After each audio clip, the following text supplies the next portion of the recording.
ఈ కాలంలో చాలామంది అమ్మాయిల కన్ఫ్యూజన్ ఏంటంటే ఎలాంటి అబ్బాయిని లైఫ్ పార్ట్నర్గా చేసుకోవాలని. చాలామంది చెప్తారు, బాగా డబ్బులు ఉంటే నీకు సమస్యలు అనేవి రావు, నీ లైఫ్ చాలా బాగుంటుంది అని. చాలామంది తల్లిదండ్రులు పిల్లలకి డబ్బులు ఉన్న వాళ్ళని చేస్తారు. డబ్బులు ఓకే, ఫైనాన్షియల్గా బాగుంటుంది. ఆ అమ్మాయి పెళ్లి చేసుకున్నాక హెల్త్ బాగోలేదనుకుందాం, పడుకుని లేవలేదు, ప్రేమగా ఫుడ్ తీసుకొచ్చి తినిపించేవాడు ఉండడం బెస్టా, ఆ పని వాళ్ళు చూసుకుంటారులే అని వదిలేసి డ్యూటీకి వెళ్ళిపోయేవాడు తన లైఫ్లో ఉండడం బెస్ట్ అంటారా?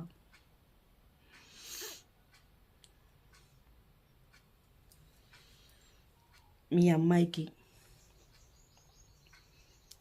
తను నోరు తెరిచి ఏం చెప్పకపోయినా అర్థం చేసుకుని తన సమస్యను తీర్చేవాడు బెస్ట్ అంటారా? నేను చాలా బిజీగా ఉన్నాను, నువ్వు చెప్పకపోతే నాకు ఎలా తెలుస్తుంది అని కసురుకొని అప్పటికే తీర్చకుండా వెళ్ళిపోయేవాడు బెస్ట్ అంటారా? అమ్మాయిలు, మీ అందరికీ ఒకటే చెప్తున్నాను, అబ్బాయి అందంగా ఉన్నా లేకపోయినా అది అసలు మ్యాటరే కాదు. మీకు రెస్పెక్ట్ ఇవ్వాలి, మీ ఇష్టాలకి గుర్తింపు ఉండాలి తన దగ్గర. మీరు ఎలా ఉన్నా యాక్సెప్ట్ చేయాలి. మీరు తెలియక మిస్టేక్ చేస్తున్నా తను క్షమించగలిగే పర్సన్ అయి ఉండాలి.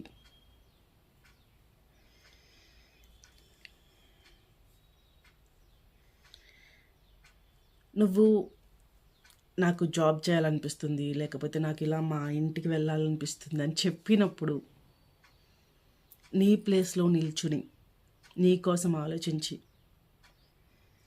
నీకు వెనక సపోర్ట్గా ఉండి నువ్వు ముందుకెళ్ళడానికి తను తోడుగా ఉండాలి. ఇన్ని ఎలా తెలుస్తాయి మాకు? ఈ కాలంలో అరేంజ్ మ్యారేజ్ అయినా కూడా నెంబర్స్ చేంజ్ చేసుకుంటున్నారు, మాట్లాడుతున్నారు. లవ్ మ్యారేజ్ అయితే కూడా ముందు నుంచే తెలుసు కాబట్టి ఆ పర్సను ఎప్పుడు ఏదో తిన్నావా ఉన్నావా ఏంటని సొల్లు కబుర్లు కాకుండా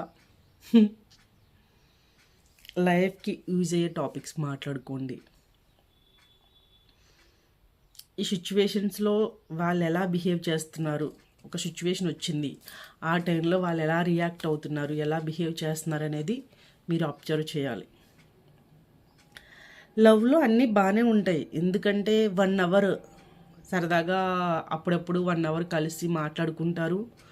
వాళ్ళలో ఉన్న నెగిటివ్స్ తెలీదు, మీలో ఉన్న నెగిటివ్స్ కూడా వాళ్ళకి తెలీదు. కానీ పెళ్ళి అయ్యాక 24 అవర్స్ ఒకే ఇంట్లో ఉంటారు కాబట్టి అప్పుడే ఇష్యూస్ అన్నీ వస్తాయి. సో బిఫోర్ మ్యారేజ్ కూడా ఎక్కువ అబ్జర్వ్ చేయడం స్టార్ట్ చేయండి. మీకు ఇలా వాళ్ళ పేరెంట్స్తో ఎలా ఉంటారు, తన మెంటాలిటీ ఏంటి, వాళ్ళ ఇంట్లో వాళ్ళ కోసం కూడా తెలుసుకుంటూ ఉండాలి మీరు.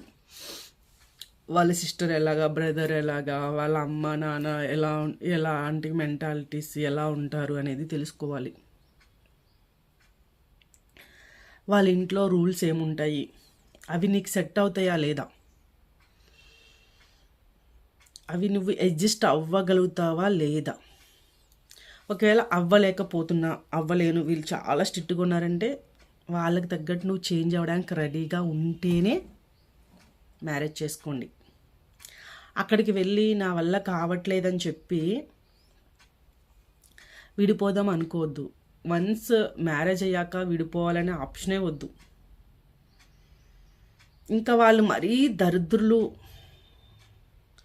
నీ వల్ల కావట్లేదు, ఇంకా వాళ్ళు చాలా చెడ్డోళ్ళు అనుకుందాం. అలా చెడ్డవాళ్ళంటూ ఎవరు ఉండరు. ఒక 90% అందరూ మంచి వాళ్ళే, ఎక్కడో ఒక 10% ఉంటారు, చాలా రేరే. ఇంకా అక్కడ చాలా దారుణంగా ఉంది వాళ్ళందరి సిచ్యువేషన్, నాకు అస్సలు అవ్వదన్నప్పుడు పిల్లలు పుట్టకముందే విడిపోండి. పిల్లలు పుట్టాక వాళ్ళకి నాన్న ఉండాలి, అమ్మ ఉండాలి, ఎవరో ఒకరు ఉంటే బాగోదు పిల్లలకి. ఒక భార్యాభర్తలుగా విడిపోవచ్చు కానీ తల్లిదండ్రులు అయ్యాక మాత్రం విడిపోవద్దు.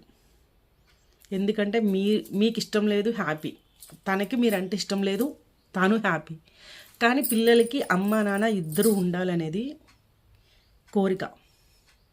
వాళ్ళ ఫ్రెండ్స్ స్కూల్కి వెళ్ళాక వీళ్ళ నాన్న లేడు అన్నా అమ్మ లేదన్నా కూడా అస్సలు బాగోదు. ఎవరో ఒకరు లేకుండా సింగిల్ పేరెంట్ దగ్గర వాళ్ళ మైండ్ సెట్ బాగోదు. వాళ్ళు అలా పెరిగినా కూడా వాళ్ళకి ఏదో వెలితి వాళ్ళని బాధ పెడతా ఉంటుంది అనమాట. అందుకే వాళ్ళు ఎక్కువ హ్యాపీగా ఉండడానికి అవకాశం కొంచెం తక్కువ ఉంటుంది. వీళ్ళు లేరు అనే బాధ ఎక్కువ ఉంటుంది వాళ్ళకి. ఇంకా ఎలాంటి అబ్బాయిని చేసుకోవాలి? నిన్ను ఎప్పుడూ విడవకూడదు, నీపై ట్రస్ట్ ఉండాలి, నువ్వు చెప్పే మాటకి ఆ ఇంట్లో విలువ ఉండాలి, వాళ్ళ పేరెంట్స్ తిన్నే గ్రిప్లో పెట్టుకుని వాళ్ళు ఆడిచ్చినట్టు ఆడే పర్సన్ అయి ఉండకూడదబ్బా. నీది తప్పు అయితే నీది తప్పు అని చెప్పాలి, వాళ్ళది మిస్టేక్ ఉన్నా మిస్టేక్ అని చెప్పాలి. అలా చెప్పగలిగే అబ్బాయి అయి ఉండాలి. అమ్మాయి ఇవి కంపల్సరీ అనుకుంటారు. ఎవరిది మిస్టేక్ ఉంటే ఆ అమ్మాయి విషయంలో మీరు ఇలా బిహేవ్ చేయడం తప్పని చెప్పగలగాలి. ఆ అమ్మాయి తప్పు ఉన్నప్పుడు మా అమ్మ వాళ్ళ విషయంలో నువ్వు ఇలా చేయడం తప్పని చెప్పగలగాలి. అంతేకాని మా అమ్మ నాన్న వాళ్ళే రైటు అనే పర్సన్స్ అసలు కరెక్ట్ కాదు. మన ఇంట్లో ఉన్నట్టు పెళ్ళయ్యాక అస్సలు ఉండదు. అన్నీ చేంజ్ అయిపోతాయి. ఆ అన్ని చేంజెస్కి రెడీగా ఉండాలి. మ్యారేజ్ చేసుకునేటప్పుడు బాధ్యతలు ఎక్కువైపోతాయి. ఒక కోడలుగా, ఒక వైఫ్గా, ఒక ఆడపడుచుగా, ఒక మరదలుగా, ఒక అమ్మగా, ఒక అక్కగా, ఒక తోటి కోడలుగా. సో నీ బాధ్యత ఏంటి అనేది కంపల్సరీ చేయాలి. అవతల వాళ్ళు నీతో ఎలా ఉన్నా నీకు అనవసరం, కానీ ఇది వాళ్ళ పట్ల ఇది నా బాధ్యత. మా అమ్మగారు ఉన్నారనుకోండి, సపోజ్ అతనికి హెల్త్ బాగాలేదు, కోడలుగా నువ్వు కంపల్సరీ బాగా చూడాల్సిందే. ఆ టైంలో మీరు ఎక్కడో ఉన్నా వాళ్ళని మీ దగ్గర తెచ్చిపెట్టుకుని చూడండి. దగ్గరుంటే వాళ్ళు నీతో బాగా లేకపోయినా, ఆరోగ్యం బాగోలేనప్పుడు మనం ఎవరిని వదిలిపెట్టకూడదు.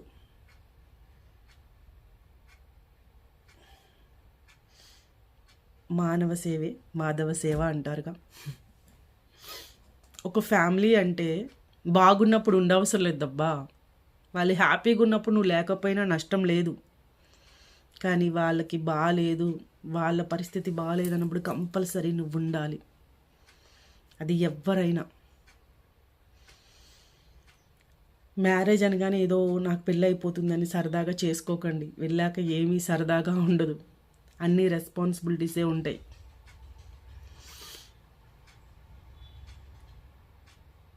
మీ పిల్లలకి లక్షల లక్షల శాలరీ ఇచ్చేటోడు కాదు చేయాల్సింది మ్యారేజ్.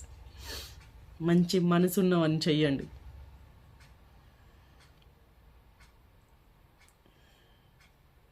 రాజ్యం లేకపోవచ్చు, మంచి మనసున్న అబ్బాయి రాణిలా చూసుకుంటాడు, తనకున్నదే పెడతాడు, ఉన్న దాంట్లోనే చాలా హ్యాపీగా చూసుకుంటాడు.